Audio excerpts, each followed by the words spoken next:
படிப்பதில் ஆர்வம் இல்லாதது போல் உணர்கிறீர்களா? நீங்கள் தனியாக இல்லை.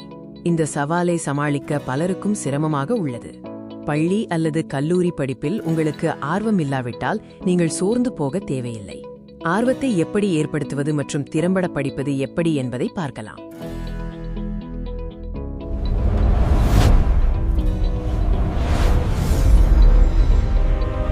சில நேரங்களில் படிப்பு என்பது சலிப்பை தருவதாகவோ மிகவும் கடினமானதாகவோ அல்லது முக்கியமானதாக இல்லாததாகவோ தோன்றும்.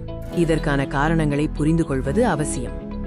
இந்த வீடியோவில் படிப்பதில் ஆர்வத்தை உண்டாக்குவது எப்படி மற்றும் உங்களுக்கு ஏற்ற பயனுள்ள படிப்பு அட்டவணையை ஸ்டடி ரூட்டீன் உருவாக்குவது எப்படி என்பதற்கான சிறப்பு குறிப்புகளை கற்றுக்கொள்வீர்கள்.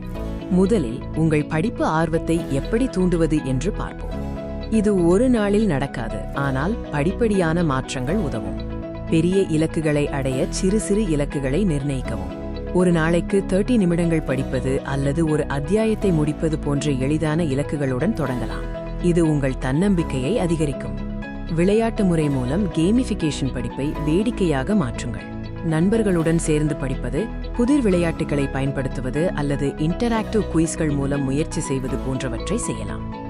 நீங்கள் படிக்கும் பாடம் உங்கள் எதிர்காலத்தில் ஏன் முக்கியமானது என்பதை புரிந்து கொள்ள முயற்சி செய்யுங்கள். இது உங்கள் வாழ்க்கைக்கு எப்படி உதவும் என்று யோசிப்பது உந்துதலை கொடுக்கும்.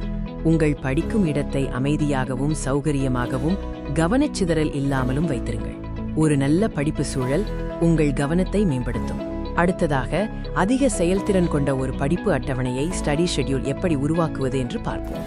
திட்டமிடுதல் வெற்றிக்கு முக்கியம். தினசரி ஒரு குறிப்பிட்ட நேரத்தை படிப்புக்காக ஒதுக்குங்கள். அது காலையாகவோ மாலையாகவோ இருக்கலாம். எது உங்களுக்கு சிறந்தது என்று பார்த்து அதை தொடர்ச்சியாக பின்பற்றுங்கள். பொமோடோரோ நுட்பத்தை பொமோடோரோ டெக்னிக் பயன்படுத்துங்கள். 25 நிமிடங்கள் படியுங்கள், பிறகு 5 நிமிடங்கள் ஓய்வெடுங்கள். இந்த நுட்பம் உங்கள் கவனத்தை ஒருமுகப்படுத்தவும் சோர்வை தவிர்க்கவும் உதவும். உங்கள் அட்டவணையில் போதுமான ஓய்வு நேரத்தை உறுதி செய்யுங்கள். நீண்ட படிப்பு அமர்வுகளுக்கு பிறகு நடப்பது அல்லது சௌகரியமான இசையை கேட்பது உங்கள் மனதை மீட்டெடுக்க உதவும். கடினமான பாடங்கள் அல்லது விஷயங்களுக்கு அதிக நேரத்தை ஒதுக்குங்கள். நீங்கள் சோர்வாக இல்லாத போது அல்லது அதிக ஆற்றலுடன் இருக்கும்போது அவற்றை முதலில் படிக்கலாம். படிப்பு என்பது ஒரு மராத்தான் போன்றது, குறுகிய தூர ஓட்டமல்ல.